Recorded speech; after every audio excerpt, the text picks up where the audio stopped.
Boa noite. Boa noite. Namastê.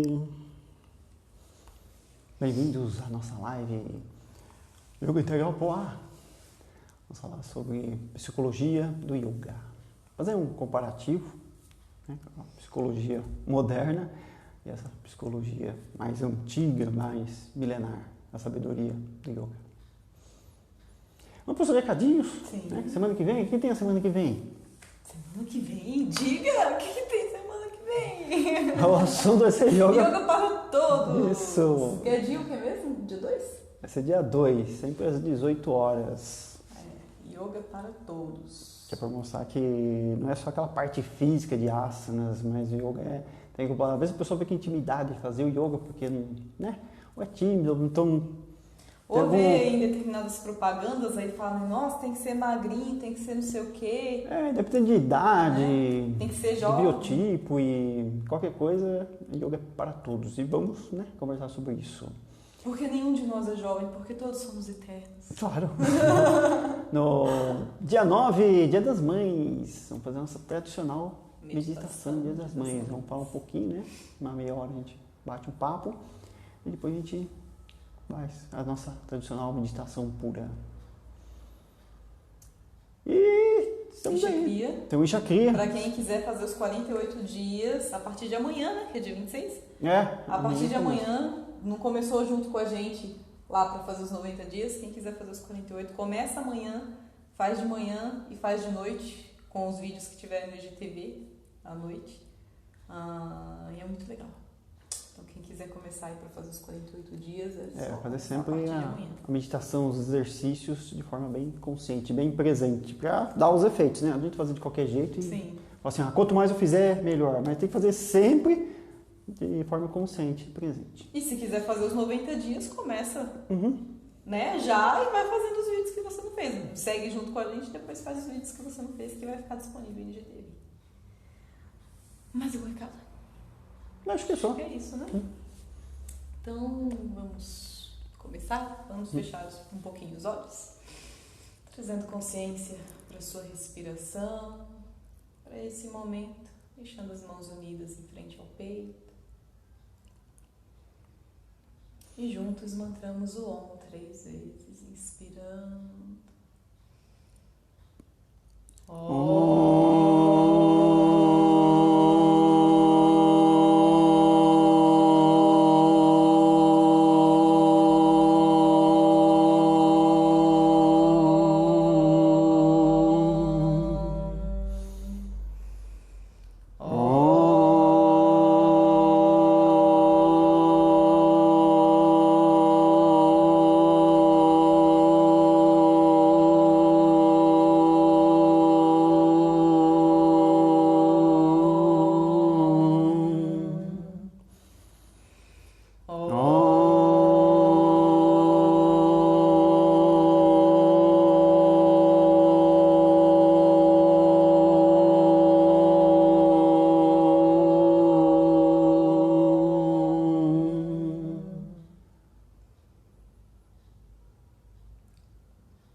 E abrindo os olhos devagar.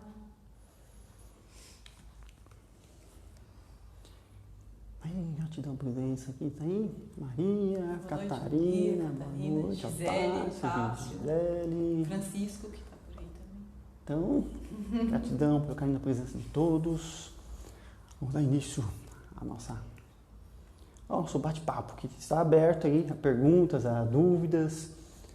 É um tema bem complexo, mas só que extenso, mas a gente vai seguir passo a passo aqui sem se atropelar. Sim, e lembrando sempre que quiser comentar alguma coisa, digita aí que a gente vai lendo e vai tentando responder na medida do possível. O estudo da mente humana mais antigo que existe é da sabedoria do yoga. Antes de qualquer filosofia ou método de psicanálise surgir, a mente humana era um dos principais, ou o principal assunto é a mente, que está lá no Yoga Sutras, aquela famosa citação, é o primeiro? Yoga Chitta Vrit Nirodha. Yoga é a cessação das flutuações mentais.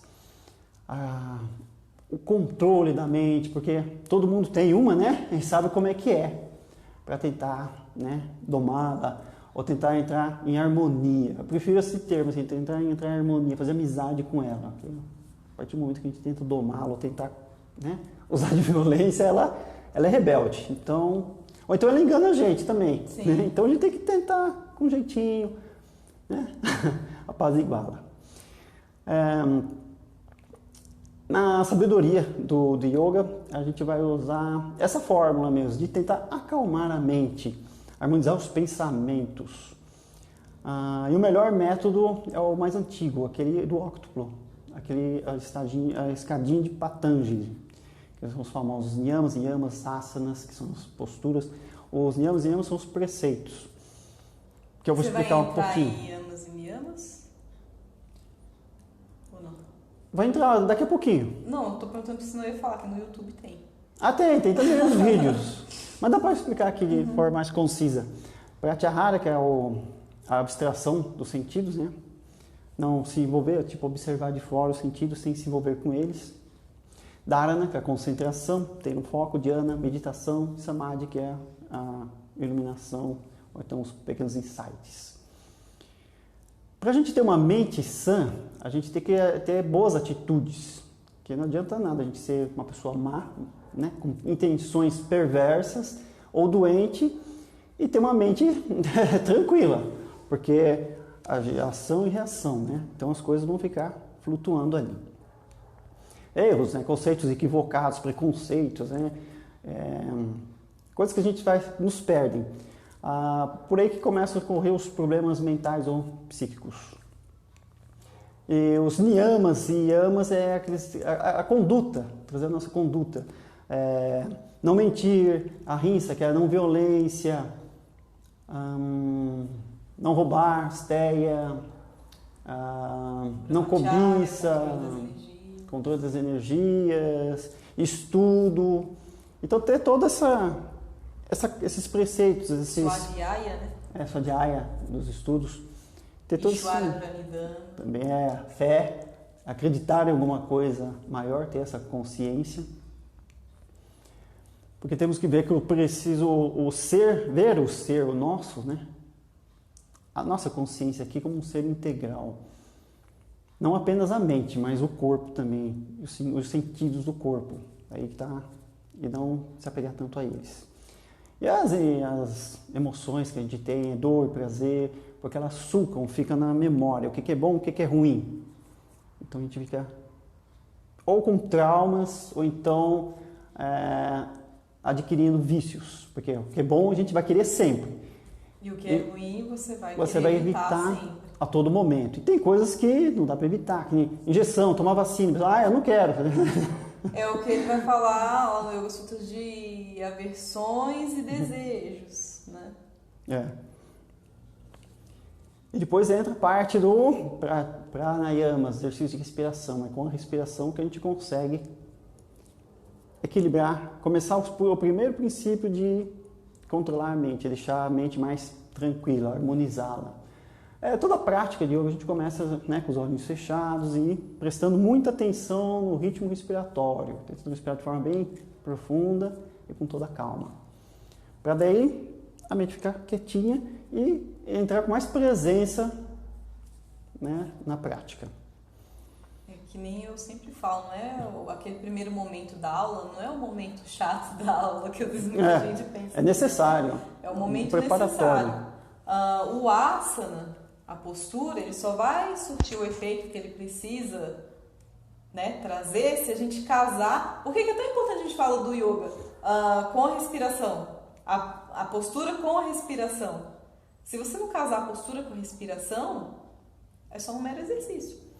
E a mente vai ficar pululando, pensando o que vai fazer daqui a pouco, quando acabar a prática, a concentração fica meio perturbada. Para que a gente faz isso também? Para enfraquecer o ego. E observá-lo, observar esse ser, a atitude que a gente tem. Os empecilhos da identificação com o ser de verdade porque a gente se identifica com as coisas externas. A gente quer buscar o nosso interior, a gente fica identificado com tudo que é de fora. A nossa profissão, a nossa identidade com o que a gente é na família, se a gente é filho, se a gente é pai, se é tio, essas coisas todas. Se você tem informação e tudo mais. Tudo isso aí faz a gente... Com o físico também, se é magro, se é gordo, se é bonito, se é feio, tudo isso aí fica entrando na nossa psique, naquele id, né? Como é que fala? O ser. E a gente não percebe que isso é apenas uma situação encarnatória. A gente estou marido, estou, né, filho, estou magro, né? E todas essas condições aí. Então, não é o que você é o que você está atualmente. Ou pensa que é. Outra coisa que a gente tem que ser é perceber-se saudável, nunca se identificar com a doença. Yogananda fala muito isso. Tem esse perigo aí. Fobia, síndrome, qualquer coisa que tiver, é uma miríade de nome, que tem vários tipos de doenças que a gente já sabe. Então, não se identificar com ela, porque é uma coisa passageira. Seja qual for a doença, pode ser aquela doença, pode ser um câncer, pode ser uma coisa terminal, mas está no corpo, aquilo lá vai acabar uma hora. Você é um ser infinito, é um espírito, então pode ser uma parte do teu desencarne, mas só que não se identifica com ela. Isso é importantíssimo. Até porque o Yogananda ele fala que se a gente pega muito nesse ponto, você grava tanto aquilo na sua consciência que pode ser que na próxima encarnação, na sua próxima vida, você traga aquilo junto novamente, né? Se a gente cria uma consciência de que, eu tô sempre doente, tem aquelas pessoas, né? Eu tô sempre mal, tô sempre doente. Então você tá criando essa consciência, tá criando aquele suco mesmo na consciência e aquilo fica gravado, é como uma impressão mesmo, fala, né? É impressão. E leva fica para outras vidas. Leva para outras vidas. Então um problema que é, né? Talvez a gente poderia observar isso, falar, não, vou tentar me desfazer disso agora. Vai perpetuar por quantas vidas? Essa pessoa também procura a causa. O que eu tenho? E daí vai lá e conhece o nome da doença, da síndrome, ou seja lá o que for. Para resolver o problema, né? Então, como é que eu vou fazer? Mas só que a pessoa vai fazer o quê? O ego, sabendo que você tem uma síndrome, né? Qual que seja, ele vai adotar aquela síndrome, aquela doença. Vai falar assim, agora eu já sei o que eu tenho, o que eu sou. E vai adaptar. O que vai fazer? Aí já tem toda aquela lista, né? Que eu sou mãe, eu sou filho, você vai adicionar mais um rótulo lá, a síndrome. E quanto mais grave for, mais o ego fica, nossa, essa daí é rara, hein? Eu sou especial. E fica mais difícil a cura também. A cura para resolver o problema, porque você adotou aquilo ali, você ficou, envolveu-se com a própria doença. Tem essas coisas aí.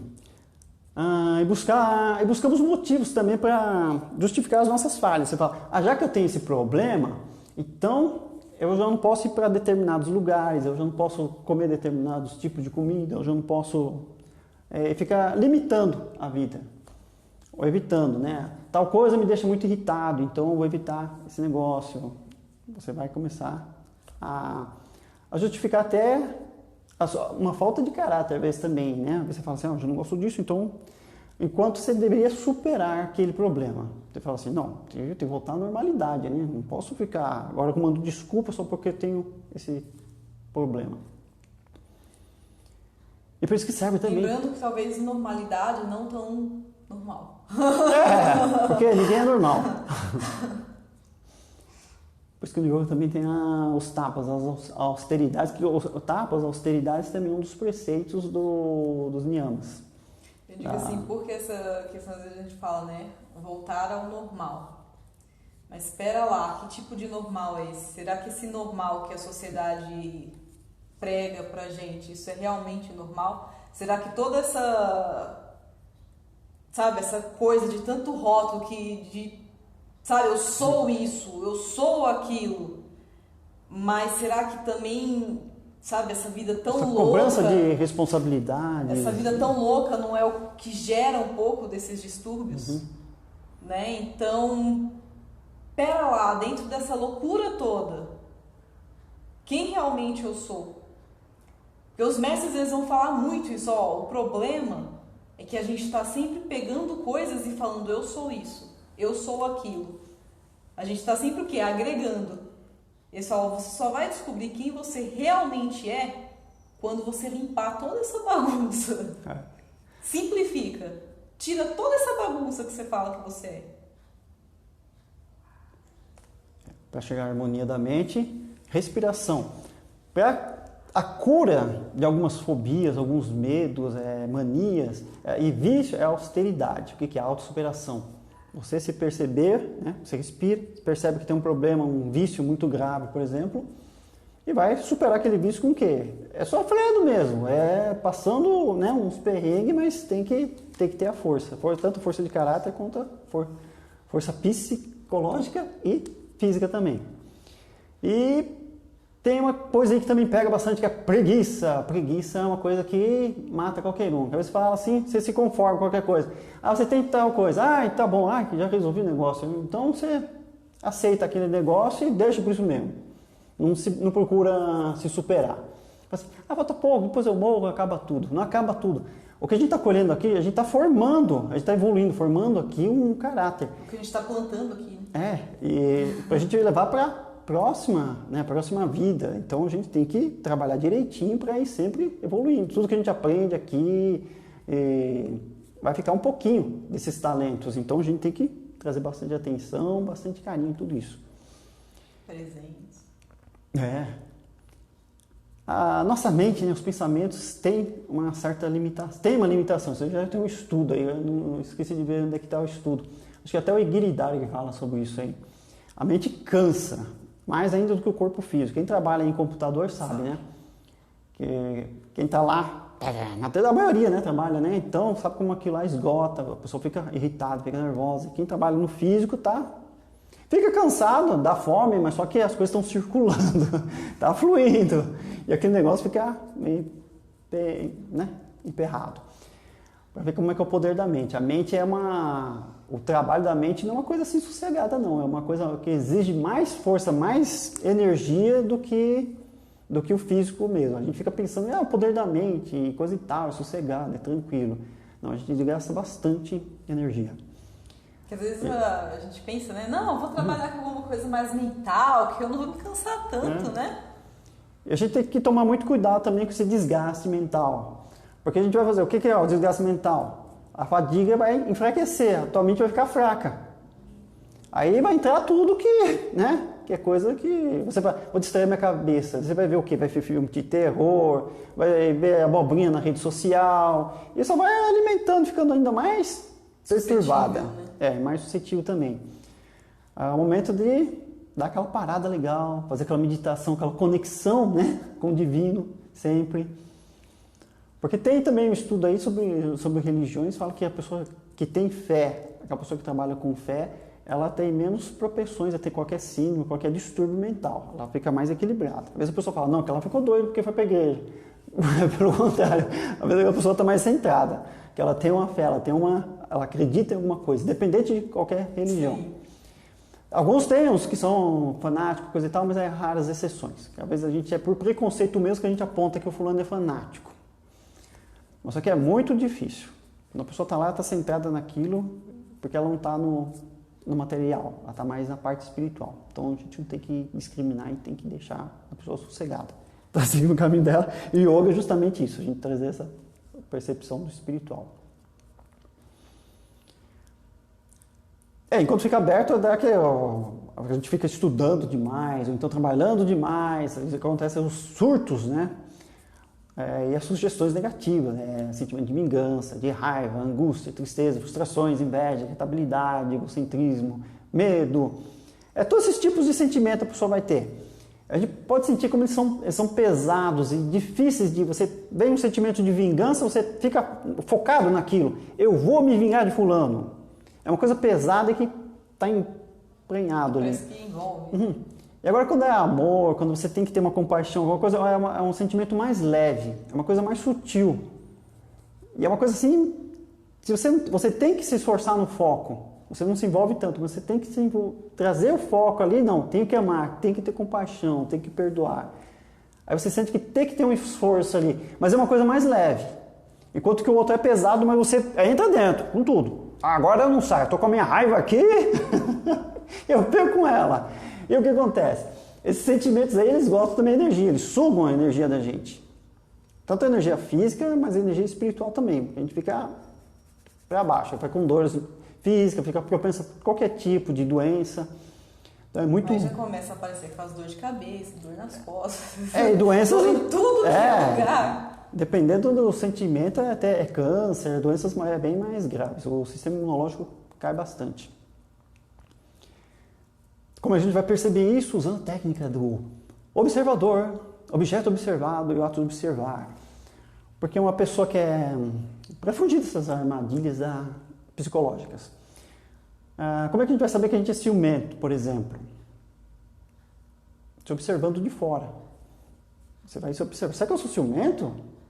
Não adianta eu perguntar para a Thaís e perguntar para os outros. Você tem que se ver as situações que você viveu e falar. Você tem que se perceber. É você que tem que se perceber para ser você. Quem vai se convencer? É você mesmo. Então você se percebe. Na situação, se observa de fora e fala, estou pegando pesado mesmo, né? Eu já falei aquilo, agi daquela maneira. Então, dá uma parada e respirar, procurar mudar. Porque se a gente fica muito preso nesses sentimentos negativos, quanto mais a gente se envolve, mais difícil de sair. Essa parte é uma parte muito citada no yoga, essa parte do observador, objeto observado e o ato de observar. É uma coisa super que traz bastante luz, né? Principalmente para os sentimentos negativos. Mas na psicologia, diz que essa técnica yoga é considerada um transtorno chamado de despersonalização, ou seja, a sensação persistente de observar a si mesmo de fora do corpo ou ter a sensação de que seus arredores não são reais. Bem, como tem, são análises científicas, estudos ou teses, então são várias pessoas que foram se formando, procurando doutorado, então elas têm que buscar em toda parte. Então alguém foi lá, fez uma tese, inventou uma síndrome e ficou. E aí todo mundo pode se identificar com esse negócio aí, né? Mas deixa pra lá. Você quer falar alguma coisa? Não, eu ia falar que essa questão, que nem esse observar? Do observador, a gente só vai conseguir trabalhar isso se a gente tiver com a mente tranquila. Apesar que a partir do momento que você começa a se observar, a ideia é o quê? Você tem que perceber você agindo ali no momento, entendeu? Como que isso vai se tornar mais fácil? Porque às vezes a gente está tão no calor da emoção que você não percebe a coisa. Você só está lá. Por que fala tanto da meditação? Porque é o momento de você sentar sem ninguém, fechar os olhos e observar o que está se passando dentro de você. Aí a pessoa senta e fala, poxa, mas tem uma porrada de pensamento aqui na minha cabeça e eu não consigo meditar. Não, você tem que parar e observar. Não é para você entrar dentro do pensamento, do sentimento. Para e observa os pensamentos.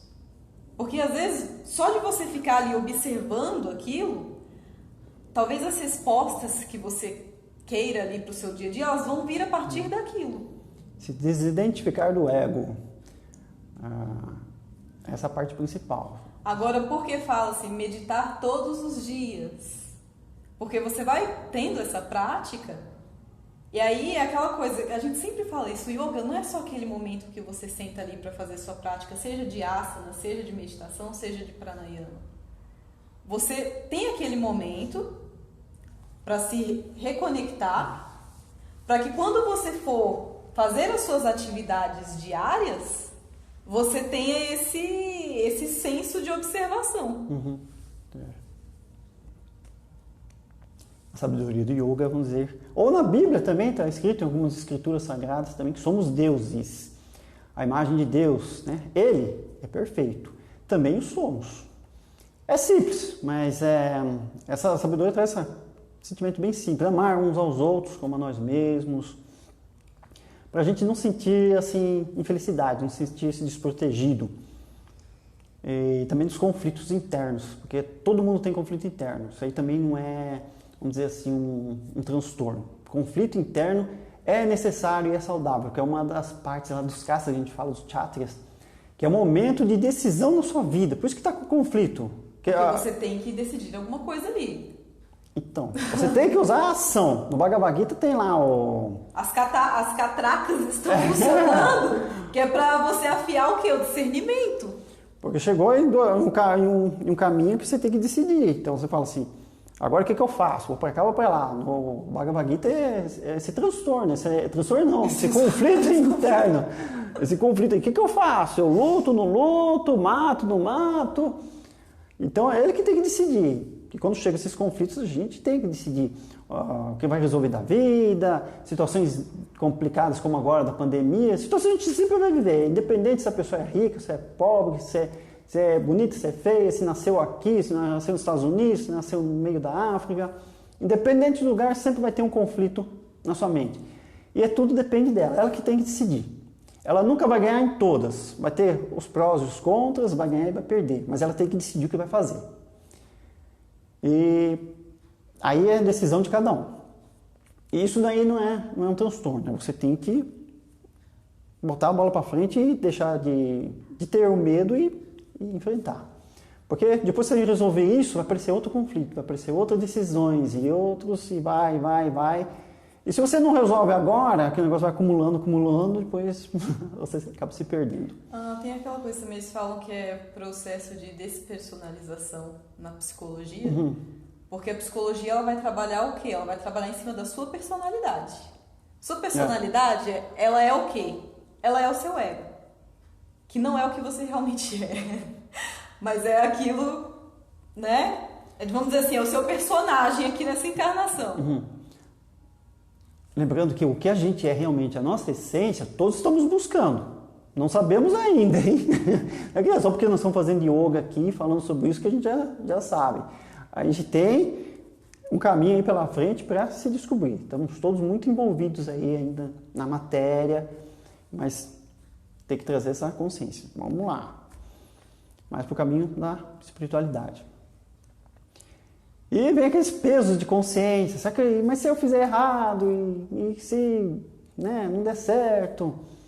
A consciência também é uma coisa muito boa, porque dá a impressão que tem alguma coisa lá dentro da gente, que a gente fala de consciência, que a consciência pesa, que tem alguma vozinha dando bronca na gente. Assim, tá me dando um esporro agora, coisa e tal. Mas isso é bom. Por que isso acontece? Por que isso é bom? Porque mostra que a gente é uma boa pessoa. Porque se você tivesse assim, com a consciência assim, fazendo as coisas sem pensar e sem ter aquela vozinha falando, você fazer qualquer coisa sem pensar, ia estar judiando dos bichos, respondendo os pais, e não ia estar nem aí. Mas você faz as coisas, você responde, por exemplo, a tua mãe, mas depois fica aquela vozinha, você viu o que você fez? Não foi legal aquilo, meu Deus do céu. Mas você vai ter que pedir desculpas e não sei o quê. Mas daí é o sentimento, mas é o sentimento de bondade que está enraizado dentro de você. Então a consciência é uma coisa, é um bom amigo. É que a gente tem que trazer mais presença a essa consciência, mais presença a essa voz. Que vai deixar essa essência florescer com mais rapidez. E vai também trazer mais evidência às atitudes que você vai praticar no futuro. Que você escuta ela antes, você fala assim, porque às vezes a gente escuta a consciência depois que a gente fez a besteira. Mas ela estava lá, você que não escutou, deixou passar. Mas aí, ao invés de se recriminar, o que a gente faz? A gente se policia para na próxima não fazer igual. Porque os sentimentos de culpa, por que a gente está falando disso? Sentimentos de culpa, essas coisas aí, vão trazer também uma série de nomes de síndromes malucas. Então, para evitar tudo isso, já escuta a consciência. É uma coisa normal. A vozinha que está dentro de você não é que você está ficando doido. E não é uma voz, é um sentimento mesmo que está vindo lá e você, poxa, eu tenho que agir dessa forma. Então, é coisa que a gente vai trabalhando. Porque às vezes a gente fala a voz, acho que o Eckhart Tolle fala isso, essa voz que tem dentro da sua cabeça. Percebe essa voz que tem dentro da sua cabeça? Essa voz que é igual à sua voz, né? Porque a gente projeta do meu jeito a nossa voz. Ele fala, a ideia é você perceber por trás dessa voz. Isso é a sua consciência, que está por trás dessa voz. que não vai falar com você necessariamente em palavras. Pode ser que a consciência jogou uma coisa e ali a mente, ela trouxe para palavras, né? Você fez isso errado. Mas é uma coisa mais lá atrás. E se a gente continua alimentando a mente com sugestões negativas, eu sou ruim mesmo, eu fiz errado e eu não estou nem aí. E se tratando assim com desprezo, quando a gente se trata com desprezo, a gente está tratando os outros também com desprezo, que é uma imagem do outro. Se a pessoa lá está o que você está fazendo com você, com certeza está fazendo com os outros também. Não sei se o irmão chamava de coitadinho, se fazer de coitado. A gente conhece várias pessoas que são assim também, que tanto por causa de preguiça mental, desânimo, porque sofreram alguma perda, alguma frustração, existem de tudo. Então, por exemplo, esse sentimento de, eu sou um coitado mesmo, nada dá certo comigo.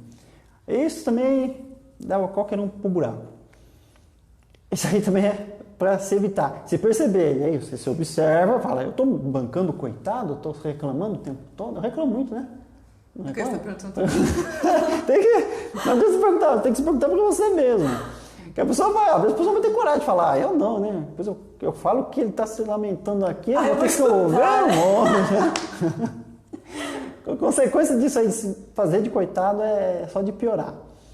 Ele tem que despertar, né, para a realidade. A gente tem até um vídeo do Hermógenes que ele fala, né, que a nossa mente é que nem um computador.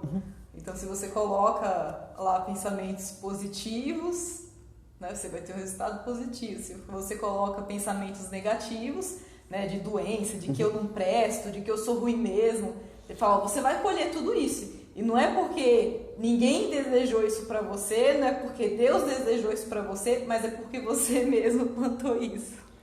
Já vem mais um preceito aí das sutras, dos Niyamas. Isso, Santosha. Dá uma conferida na cola. Tem aqui uma colinha, eu sempre confundo. Santosha, que é a contemplação, a ver as coisas boas em toda parte. Porque o mundo é assim, todos os mestres falam isso, é tudo muito bom, tá tudo muito bem. Mas a gente tem uma mania de olhar sempre para o lado negativo. A pessoa vai deitar na cama, só fica pensando, como é que vai acontecer amanhã? Amanhã vai ser terrível. E fica gerando esses pensamentos negativos. Mas tem que ter aquela visão, não é uma visão otimista assim, tipo poliana, uma visão assim, mas de realidade mesmo. Não, tá tudo dando certo. O mecanismo do universo, a família, você ter um lugar para morar, ter comida e tudo isso aí, tá tudo dando certo. Por que você está vendo um probleminha ali e só focando aquilo? Você tem que ver uma coisa mais abrangente, né? A natureza, os bichinhos, tudo isso aí que está nos cercando aí de uma forma diferente. Perceber a verdadeira realidade. Isso aí é um ponto que todos os mestres falam. O mundo não é terrível não, o mundo é maravilhoso. Vocês que têm uma visão muito pequena. Isso aí também vai alimentar falta de energia e mais propensão ao desânimo. A gente percebe também que às vezes no momento assim de crise, de surto psicótico, né? A pessoa surtou mesmo. Seja qual for, vai ser difícil a pessoa ser paciente e aceitar o yoga, né? Não adianta você falar assim, o cara surtou e falar, agora tem que praticar yoga, não adianta.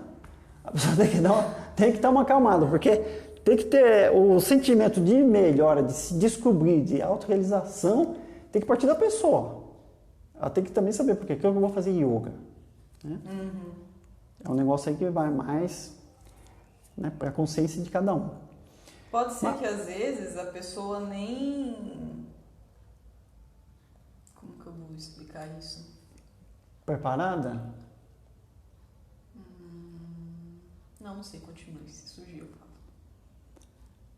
Ela tem que ter confiança nessa cura e esperança para depois colocar. Ela tem que se acalmar primeiro para depois começar a colocar em prática. Que a gente falou no começo, para você fazer uma prática de yoga. Mas qualquer prática que seja, qualquer tratamento que seja, você tem que estar consciente. Você tem que estar muito presente ali e trabalhar da melhor forma possível.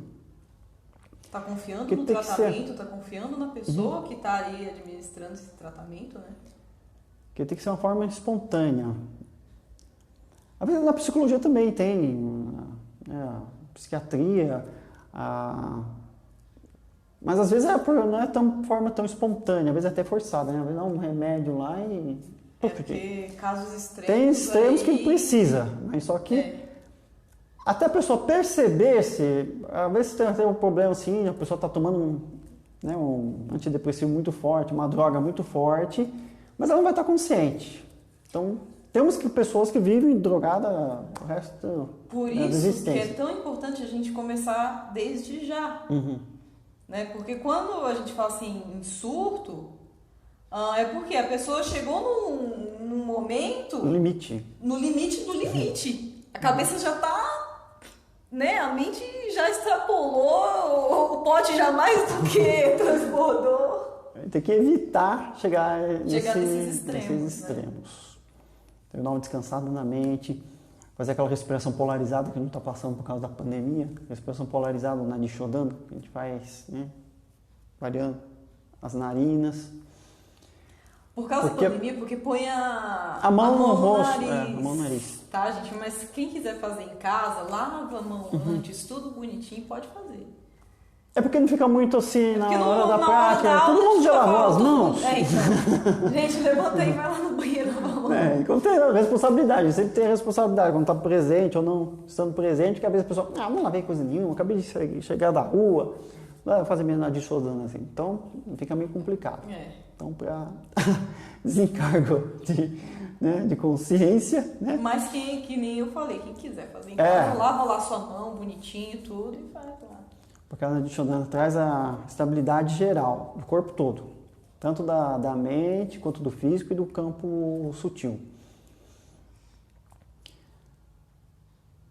Por isso que tem que fazer as coisas de quando a gente está saudável, né? Consciente, que é para trazer força à própria mente, que a nossa mente está lá, meio que flutuando ainda, tá? Mas a gente vai trazendo força a ela, trazer esse controle. Não trouxe um livro aqui do você vai falar dele agora? Vai falando aí que o melhor livro assim que eu conheço que fala de yoga para todas as patologias assim da mente é o Yoga para Nervosa. Já está no nome, né? Yoga para Nervosa. A maioria de vocês já conhece o livro. Ele é excelente. É super acessível. Acho que tem até em PDF. No final tem umas práticas aí bem fáceis de usar.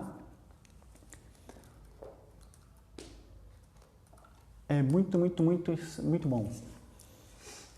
Agora vamos falar do Aurobindo? Sim, já falei. Aurobindo nos mostra um foco da psicanálise. A psicanálise que... O pessoal sabe que a psicanálise é do Freud que fez lá. Que a psicologia é mais o comportamento, né, o comportamento humano, behaviorismo, tem a parte... né, a psicologia do trabalho, tem várias vertentes. E a psicanálise é mais da subconsciência, né? Quando a pessoa está sonhando, então ela está tendo algumas sensações diferentes. Então a psicanálise trabalha assim, com interpretações de sonhos, tudo isso aí. Ela diz que o Aurobindo, né? Nosso grande mestre, Sri Aurobindo, mostra que ela trabalha na parte mais baixa do ser, fazendo uma análise precária e até deprimente de como seria o homem, enquanto o foco do yoga é a superconsciência. Ele quer dizer, subconsciência é o que está abaixo da consciência. E a supraconsciência é quando a gente passa da consciência, além da consciência. Ela vai estar o quê? Abaixo do... nos chakras? Do Muladhara? Cadê os chakras? Estão aqui, né? Estão ali. Deixa eu ver se dá para visualizar aqui, ó. Aqui no vermelhinho, aqui o plexo sexual, né, o laranja, né, para baixo. Seria a parte da subconsciência, onde é que estão os nossos instintos. Que a gente não precisa pensar muito, né? Mas está lá. Os instintos, ou seja, a psicanálise vai trabalhar a parte sexual. Essa parte com o amarelo aqui, que é o manipura, e o verde, a parte mais emocional. E o azul para cima, a Vityuda e o Ajna, ali é a parte espiritual. Então, a psicanálise vai trabalhar sempre aqui, do Swadhisthana para baixo. E vai se identificar o homem como esse ser subconsciente, que ele dá a impressão que ele nunca está no... Porque na consciência, quando a gente está na consciência, a parte emocional. Está consciente da tua raiva, está consciente do amor, da compaixão. Você quer ler a parte do livro? Que ele fala sobre... ele tá meio não, ele fica meio revoltoso aí contra o Freud. 107. Pra quem não sabe, o Freud é aquele lá que também fez a psicanálise comparando, assim, tem um... Como é que chama aquilo lá? Síndrome, não é síndrome, não, do Édipo. Que coloca sexualidade, umas relações incestuosas com a família, faz umas relações com a família, assim...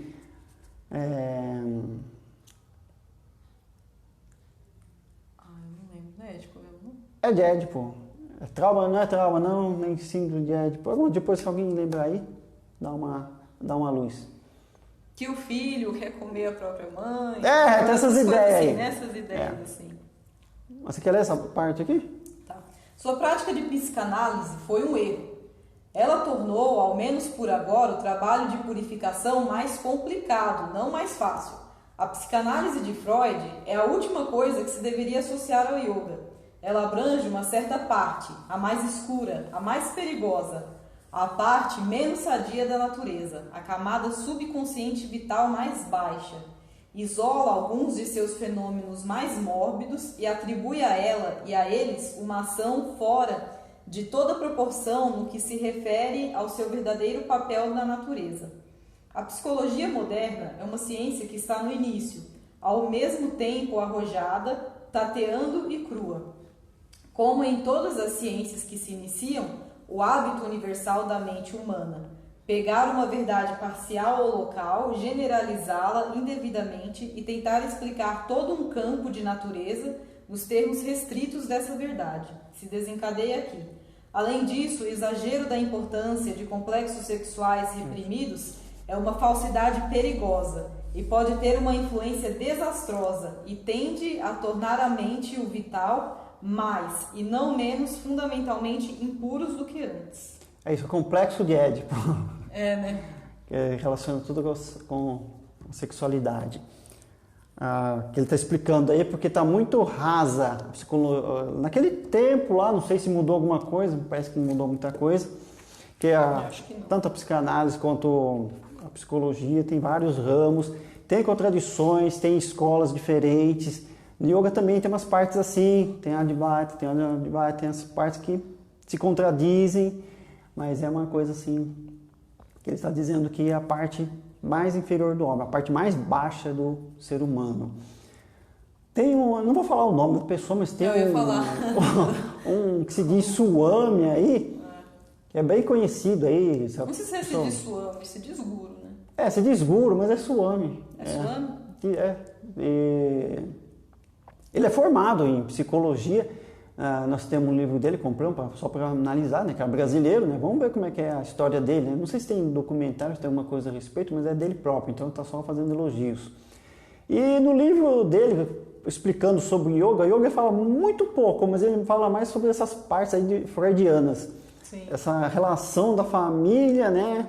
Eu acho umas relações incestuosas, nada a ver.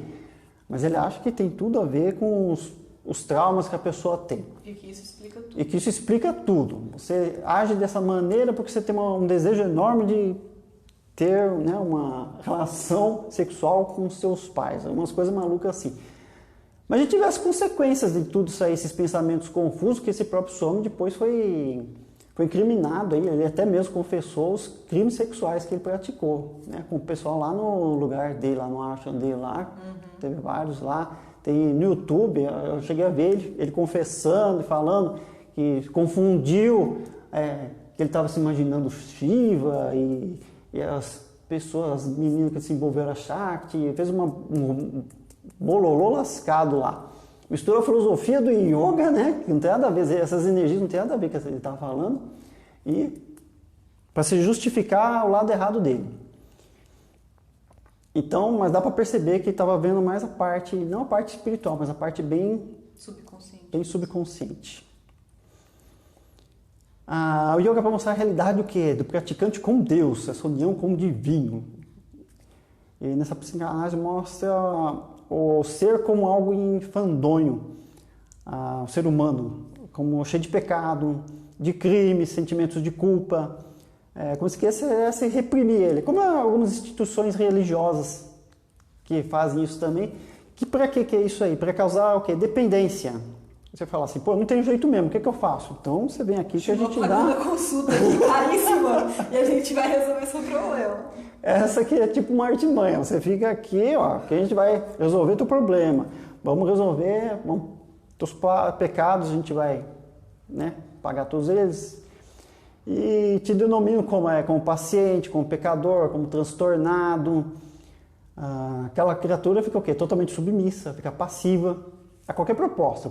Então o que você quiser eu faço, sem o livre-arbítrio, sem usar o discernimento. Diferente da sabedoria do yoga, que o sadhaka, o praticante, é um ser ativo e que tem que usar o seu discernimento, ele tem que desconfiar sempre e ficar, opa, o que está acontecendo aqui? Outra coisa que a gente percebe também nessas partes assim quando há um agressor e uma vítima, a gente mesmo tem o péssimo, né, esse hábito assim de diagnosticar a vítima como transtornada. A vítima nada mais é do que a vítima de alguém com um transtorno de violência. Quem não é a vítima precisa de tratamento. Quem precisa dos cuidados do tratamento é o agressor. E a pessoa a vítima tem que ser trabalhada com normalidade.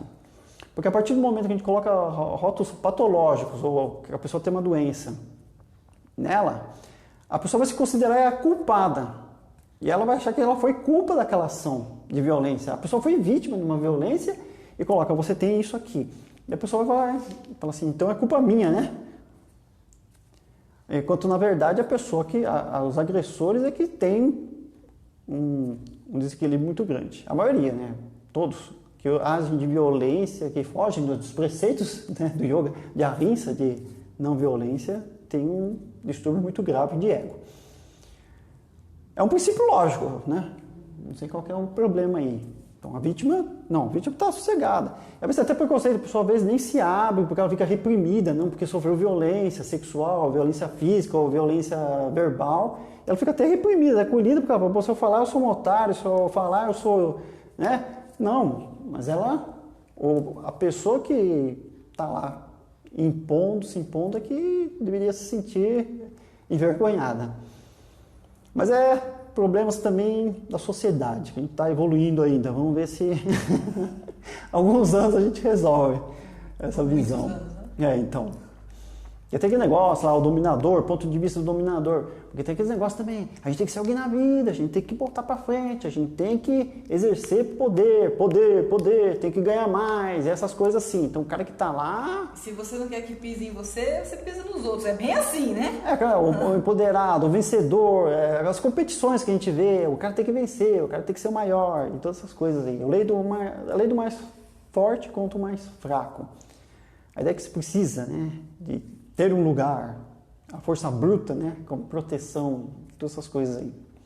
E fica um círculo sem fim, porque fica um batendo no outro. Falando, né, que a parte da psicologia, ele estava falando especialmente da psicanálise, que é a parte que trata a parte do subconsciente. Mas tem uma parte que é chamada parapsicologia, que é considerada uma pseudociência. Por que ela é considerada pseudociência? Porque não dá para comprovar cientificamente. Materialmente. Nem por tese, não dá para você provar a parte do sutil, a parte da espiritual. Então vai ser considerado uma pseudociência. Não dá para 1 mais 1, né? Matematicamente não dá para você provar. Mas mesmo assim, na parapsicologia, não sei se no curso de psicologia o pessoal deve estudar. Provavelmente. Mas, embora não seja levado muito a sério, ela já comprovou, ajudou a inúmeros estudos de esclarecimento. Aliás, tem muitos psicólogos lá que se aprofundaram no estudo do yoga. O Carl Jung, não sei se é Jung. Não sei como pronunciar. Ele se aprofundou também. Tem outros aí, o Yogananda cita vários lá, que beberam nas fontes do yoga lá para complementar seus estudos. A parapsicologia, ela estuda os esclarecimentos do subconsciente. Coisas que estão assim na consciência, né? Seria da supraconsciência, né? Mas aqui no coisa está escrito subconsciente. A telepatia, que é aquela você conseguir se comunicar telepaticamente com outra pessoa. Aí já não é do subconsciente, né? Daí a então, pessoa... um pouquinho... tipo os poderes paranormais dos yogis. Mas aí você não pode comprovar, fala assim, tem treta aí, né? Mas aí... Como é que você vai comprovar? Precognição, que seria prever o futuro, aí é raríssimo isso aí. Yogis sábios ou yogis que preveem o futuro, eles não falam absolutamente o que vai acontecer. Eles podem ter nem se sabe como é que eles fazem isso, mas só que eles... a indicação que eles têm é eles não falar nada. Tem o pessoal falando Nostradamus e não sei mais quem que falou, e tem a mãe de Ná, não sei mais o quem. É para ficar caladinho, não é para falar nada que vai acontecer no futuro. Bem, se eles estão falando, tem que ficar duvidando também. Retrocognição, lembranças de vidas passadas. Tem gente que pensou em outra vida, isso aqui já aconteceu e tem lembranças muito nítidas, né? E também não dá para provar. Clarividência, aí pode ser, a pessoa pode ver coisas, né, que as outras pessoas não estão vendo, sensações, escutar, de cheiro e tem outras percepções extrasensoriais. Telecinesia. Telecinesia é movimento de objetos. Pelo poder da mente.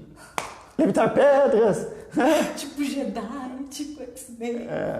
O sábio de luz ali, né? Sabe por que a gente não tem isso, né? Porque a gente usa a mão.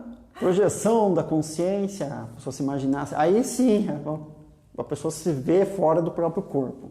Aí são experiências, tem técnicas especiais. O pessoal se conta isso aí também. Até que tem o Wagner Borges, né? O Wagner Borges, ele trabalha bem em cima dessas projeções. Projeção astral, né? Experiência de quase morte, que a gente vê aí, você procura no YouTube, tem um monte de gente relatando, tem um monte de gente que duvida, tem gente que já chegou perto, sabe como é que é. Às vezes tem até aquela coisa, né? A pessoa teve aquela experiência e, poxa, mudou de vida. Falou, não, agora eu fui diferente. Eles falam também, né, a gente está falando tudo sobre parapsicologia. Sim. Reencarnação, mediunidade e outras atividades paranormais e sobrenaturais. Então tem aí um estudo, mas só que ele não é levado a sério porque não dá para comprovar. Não dá para você saber que a pessoa pode falar lá que é médio, pode falar que é isso, mas ela está falando. Eu estou vendo aqui, fulano está falando isso, mas como é que você vai saber? Como é que vai comprovar isso? Comprovar por A mais B, né? Pode ser um monte de coincidências. E, em alguns casos, né, está acontecendo mesmo, mas só que aquele negócio é o desafio da vida. A gente tem que acreditar, a gente tem que usar o discernimento. Então, não é tudo assim mastigadinho como a gente pensa. Até mesmo as coisas científicas, assim, comprovado assim, você vê agora mesmo na época da pandemia, tem médicos falando de uma coisa e outros médicos falando de outro jeito. Você fala, ué, quem é que tá certo aí nessa parada? Né? No começo lá do uso da máscara, tava todo mundo lá, um falava, não, precisa usar essa porcaria, não, isso é besteira. O outro lá falando, não, tem que usar, não sei o quê. Agora não sei se entrar num acordo, acho que sim. Eu não sei, tinha médico sendo agredido, né? Porque falava pra usar máscara. Então, não sei. Você vê que tem, mesmo tendo o negócio ali provado lá cientificamente, o pessoal tá se... Agora imagina se for, né? Então é o sentimento de cada um, é a verdade de cada um. É uma coisa que tem que entrar bem no estudo, no autoconhecimento mesmo. Essa percepção mais sutil que a gente tem que trabalhar. E tem que ter atenção também aos perigos da comercialização, tanto como tem no yoga, mas como tem em qualquer outro setor. Na psicologia também, né? Diagnosticando assim, o pessoal diagnosticando síndromes, doenças, desequilíbrios em todos, inventando, né? Um monte de coisa. Para vender droga também, remédio.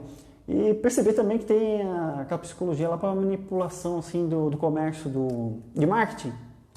Tem tudo isso aí, nas eleições também, né? O pessoal, como é que roupa que eu tenho que usar, como é que eu tenho que, né, me postar, como é que eu me mexo, comportamentos, acho que é behaviorismo, tem todos esses negócios aí, esses estudos aí para manipulação. Tem que ficar atento a essas partes aí.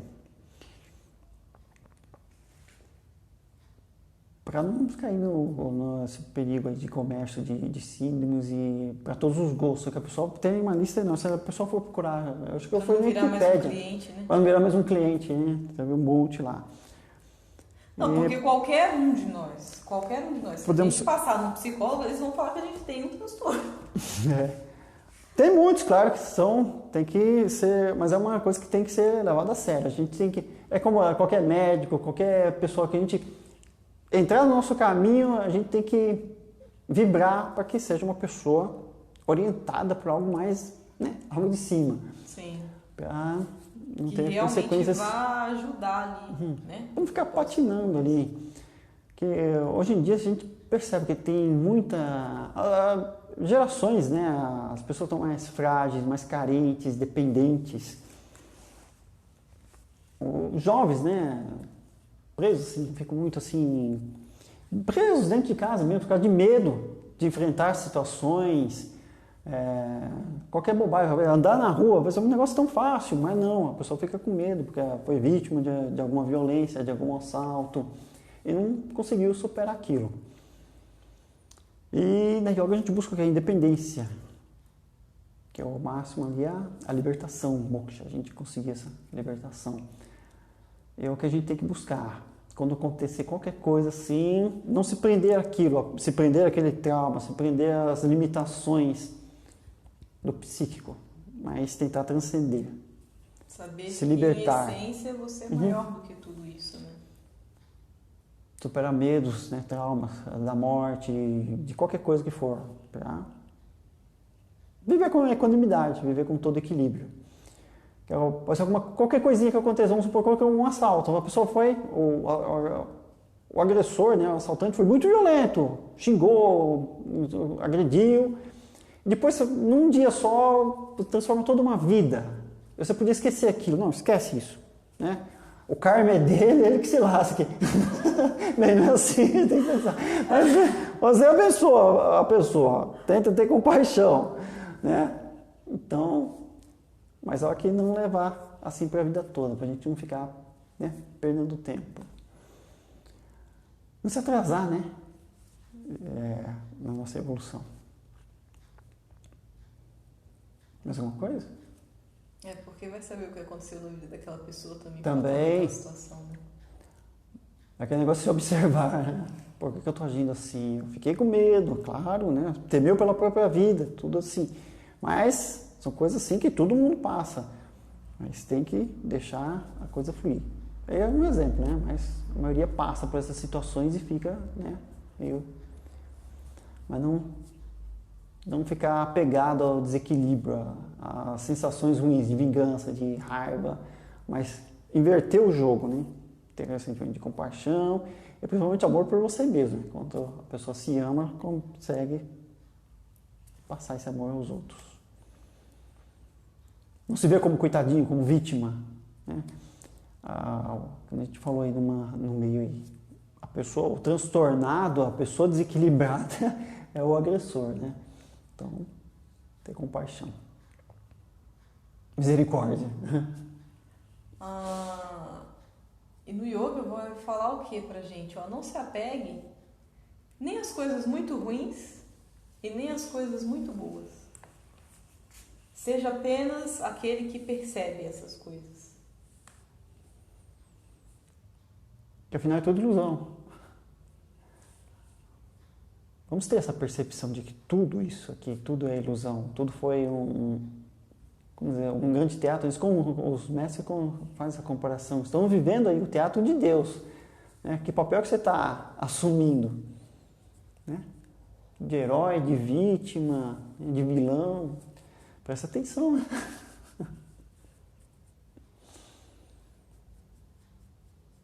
É isso. É isso, né? Uhum. Bem, espero aí que tenha esclarecido alguns pontos. Gratidão imensa. Qualquer dúvida, se quiserem mandar depois também. Fica aí nos comentários. Lembrando sempre que o descritivo não. É o descritivo, né? O descritivo fica aí tanto no Instagram quanto no YouTube. Fica a listinha aí. É isso, gratidão pela presença de todos. Tenham um excelente fim de domingo. Boa noite. Boa noite. Namastê. Namastê.